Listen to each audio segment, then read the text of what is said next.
first graders, let's go ahead and finish up our story today. Ramona Geraldine Quimby, said Beezus angrily. You're just awful, that's what you are, just plain awful, spoiling your own sister's birthday cake. You told me to pretend I was Gretel, protested Ramona, and Gretel pushed the witch into the oven. Beezus looked at the cake and burst into tears. Ramona promptly began to cry too. This made Beezus cry even angrier. You stop crying, she ordered Ramona furiously. It was my birthday cake and I'm the one that's supposed to be crying.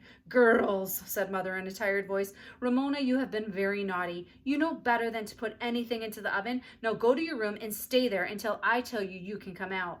Sniffling, Ramona started toward the bedroom. And don't you dare put your toys on my bed, said Beezus. Mother, can you fix the cake? I'm afraid not. Mother poked at the cake with her finger. It's fallen, and anyway, it would probably taste like burnt rubber. Beezus tried to brush the tears out of her eyes. Ramona always spoils everything. Now I won't have any birthday cake, and Aunt Beatrice is coming, and it won't be like a birthday after all. I know Ramona is a problem, but we'll just have to be patient because she's little, said Mother as she scraped the cake into the garbage can. And you will still have a cake. I'll phone your Aunt Beatrice and have her bring one from the bakery. Oh, Mother, will you? Asked Beezus. That's what I'll do, said Mother. Now run along and wash your face and you'll feel better. But as Beezus held her face cloth under the faucet, she was not at all sure she would feel better. For Ramona to spoil one birthday cake was bad enough. But two? Probably because nobody else in the whole world had a little sister who had spoiled 2 birthday cakes on the same day. Beezus scrubbed away the tear stains, feeling more and more sorry for herself for having such a little sister. If Ramona were only bigger, things might be different, but since she was so much younger, she would always be, well, a pest.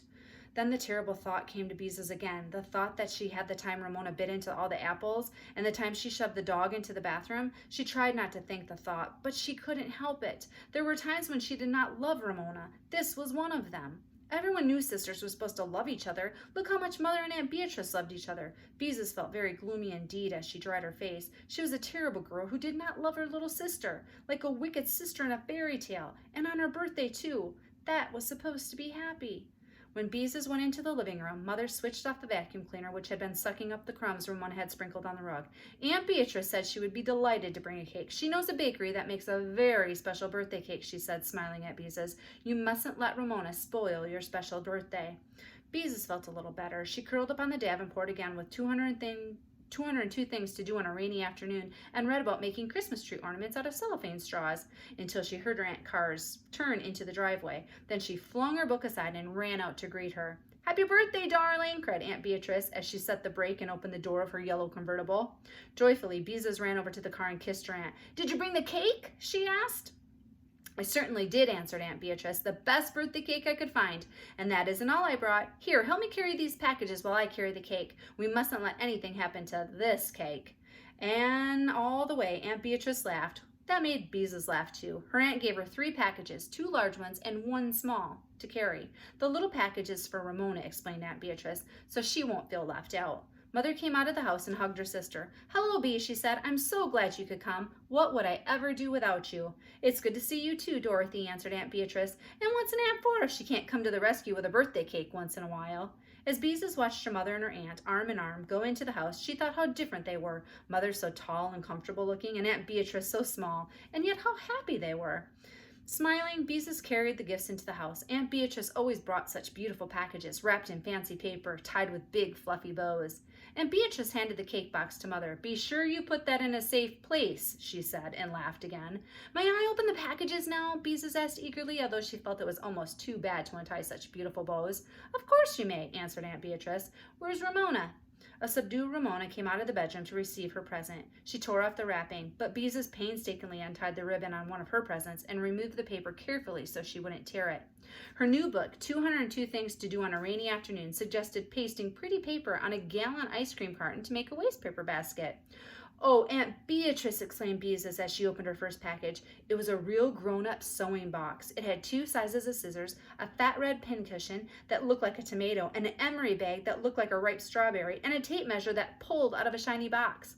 When Beezus pushed the button on the box, the tape measure snapped back inside. The box also had needles, pins, and a thimble. Beezus never wore a thimble, but she thought it would be nice to have one in case she ever wanted to use one. Oh, Aunt Beatrice, she said, it's the most wonderful sewing box in the whole world. I'll make you 2 pot holders for Christmas. Then as Aunt Beatrice laughed, Beezus clapped her hand over her mouth. The potholder was supposed to be a surprise. Ramona had unwrapped a little steam shovel made of yellow and red plastic, which she was now pushing happily around the rug. Breathlessly, Beezus lifted the lid on the second box. "Oh, Aunt Beatrice," she exclaimed as she lifted out a dress that was a lovely shade of blue. "It's just the right shade of blue to match your eyes," explained Aunt Beatrice. "Is it really?" asked Beezus, delighted that her pretty young aunt liked her blue eyes. She was about to tell her about being Sacagawea for the PTA when Father came home from work, and before long dinner was on the table. Mother lit the candles and turned off the dining room light. "How pretty everything looks," thought Beezus. "I wish we had candles on every table." After Father had served the chicken and mashed potatoes and peas, and Mother had passed the hot rolls, Beezus decided the time had come to tell Aunt Beatrice about being Sacagawea. "Do you know what I did last week?" she began. "I want some jelly," said Ramona. "You mean, please pass the jelly," corrected Mother, while Beezus waited patiently. "No, what did you do last week?" asked Aunt Beatrice. "Well, last week Beezus began again. "I like purple jelly better than red jelly," said Ramona. "Ramona, stop interrupting your sister," said Father. "Well, I do like purple jelly better than red jelly," insisted Ramona. "Never mind," said Mother. "Go on, Beezus." "Last week," said Beezus, looking at her aunt, who smiled as if she understood. "Excuse me, Beezus," Mother cut in. "Ramona, we do not put jelly on our mashed potatoes." "I like jelly on my mashed potatoes." Ramona stirred potato and jelly around with her fork. "Ramona, you heard what your mother said." Father looked stern. "If I can put butter on my mashed potatoes, why can't I put jelly? I put butter and jelly on my toast," said Ramona. Father couldn't help but laughing. "That's a hard question to answer." "But Mother," Beezus began. "I like jelly on my mashed potatoes," interrupted Ramona, looking sulky. "You can't have jelly on your mashed potatoes because you aren't supposed to," said Beezus crossly, forgetting Sacagawea for the moment. "That's a good answer as any," agreed Father. "There are some things we don't do because we aren't supposed to do them." Ramona looked even more sulky. "Where is my merry sunshine?" Mother asked. Ramona scowled. "I am too a merry sunshine," she shouted angrily. "Ramona," said Mother quietly, "you may go to your room until you can behave yourself." "And serves you right too," thought Beezus. "I am too a merry sunshine," insisted Ramona, but she got down from the table and ran out of the room. Everyone was silent for a moment. "Beezus, what was it you were trying to tell me?" Aunt Beatrice asked. And finally Beezus got to tell about leading Lewis and Clark to Oregon with a doll tied to Mother's breadboard for a papoose, and how her teacher told her what a clever girl she was to think of using a breadboard for a papoose board. Somehow she did not feel the same about telling the story after all Ramona's interruptions. Being Sacagawea for the PTA did not seem very important now. No matter what she did, Ramona always managed to spoil it. Unhappily, Beezus went on eating her chicken and peas. It was another one of those terrible times when she did not love her little sister. "You mustn't let Ramona get you down," whispered Mother. Beezus did not answer. What a terrible girl she was not to love her little sister. How shocked and surprised Mother would be if she knew. "Beezus, you look as if something is bothering you," remarked Aunt Beatrice. Beezus looked down at her plate. How could she ever tell such an awful thing? "Why don't you tell us what's wrong?" Aunt Beatrice suggested. "Perhaps we could help." She sounded so interested and so understanding that Beezus discovered she really wanted to tell what was on her mind. "Sometimes I just don't love Ramona," she blurted out to get it over with. There, she had said it right out loud, and on her birthday too. Now everyone would know what a terrible girl she was. "My goodness, is that all that bothers you?" Mother sounded surprised. Beezus nodded miserably. "Why, there's no reason why you should love Ramona all the time," Mother went on. "After all, there are probably lots of times when she doesn't love you." Now it was Beezus' turn to be surprised and relieved at the same time. She wondered why she hadn't thought of that way before. Aunt Beatrice smiled. "Dorothy," she said to Mother, "do you remember the time She began to laugh so hard she couldn't even finish the sentence. "You took my doll with the beautiful yellow curls and dyed her hair with black shoe dye," finished Mother, and the two grown-up sisters went into gales of laughter. "I didn't love you one little bit," admitted Mother. "I was mad at you for days." "And you were always so bossy because you were older," said Aunt Beatrice. "I'm sure I didn't love you at all when you were supposed to take me to school and made me walk about 6 feet behind you because you didn't want people to know that you had to look after me." "Mother!" exclaimed Beezus in shocked delight.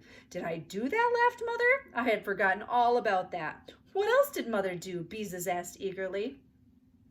"She was terribly fussy," said Aunt Beatrice. "We had to share a room, and she used to get mad because I was untidy. Once she threw all my paper dolls into the waste paper basket because I had left them on her side of the dresser. That was another time that we didn't love each other." Fascinated, Beezus hoped the interesting conversation would continue. Imagine Mother and Aunt Beatrice quarreling. Oh, but the worst thing of all, said Mother, remember? I'll never forget, exclaimed Aunt Beatrice as if she knew what Mother was talking about. Wasn't I awful? Perfectly terrible, agreed Mother, wiping her eyes because she was laughing so hard. What happened? Begged Beezus, who could not wait to find out what dreadful thing Aunt Beatrice had done when she was a girl. Mother, tell me what happened. It all began when the girls began to take autograph albums to school, began Mother, and then went off into another fit of laughter. Oh, Beatrice, you tell it. Of course I wanted an autograph album too, continued Aunt Beatrice. Beezus nodded because she too had an autograph album. Well, your mother, who was always very sensible, saved her allowance and bought a beautiful album with a red cover stamped in gold. How I envied her. As soon as your Aunt Beatrice got her allowance, she always ran right over to the school store and spent it, added Mother. Yes, and on the most awful junk, agreed Aunt Beatrice. Licorice whips and pencils that were square and set around. Oh, I don't know what all I bought. Yes, but what about the autograph album? Beezus asked. Well, I'm almost ashamed to tell of it, said Aunt Beatrice. Oh, go on, urged Mother. It's priceless. Well, when I saw your mother with this brand new autograph album that she bought because she was so sensible, I was annoyed because I wanted one too, and I hadn't saved my allowance. And then she asked me if I'd like to sign my name in it. It was my night to set the table, said Mother. I never should have left her alone with it. But what happened? Beezus could hardly wait to find out.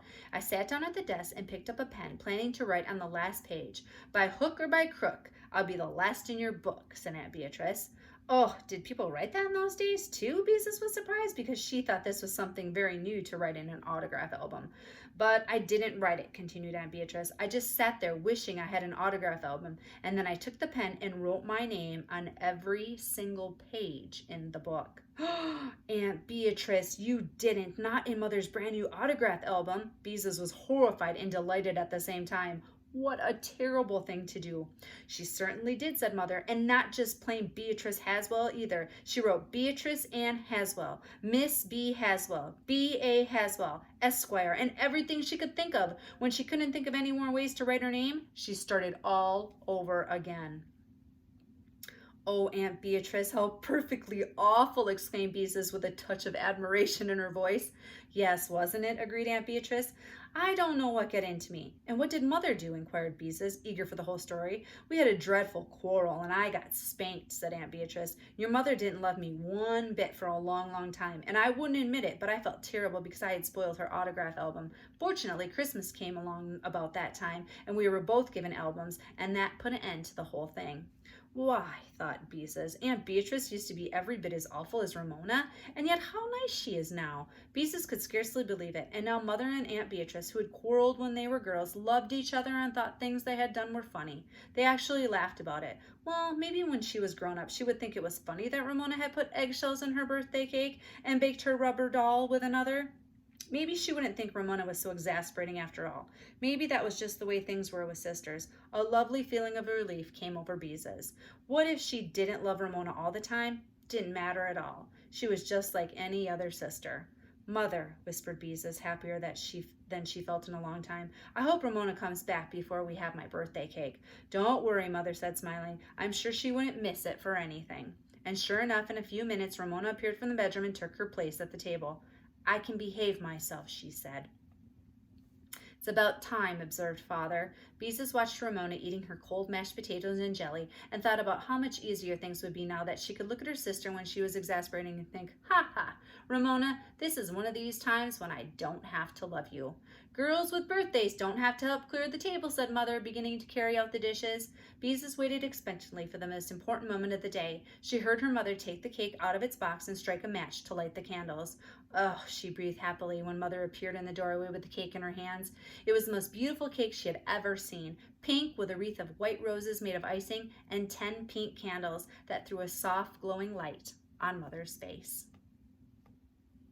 Happy birthday to you, sang Mother and Father and Aunt Beatrice and Ramona. Happy birthday, dear Beezus. Happy birthday to you.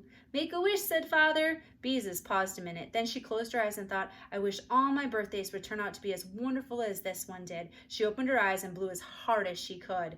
Your wish is granted, cried Aunt Beatrice, smiling across the 10 smoking candles. Happy birthday, dear Beezus. Happy birthday to you, sang Ramona at the top of her voice.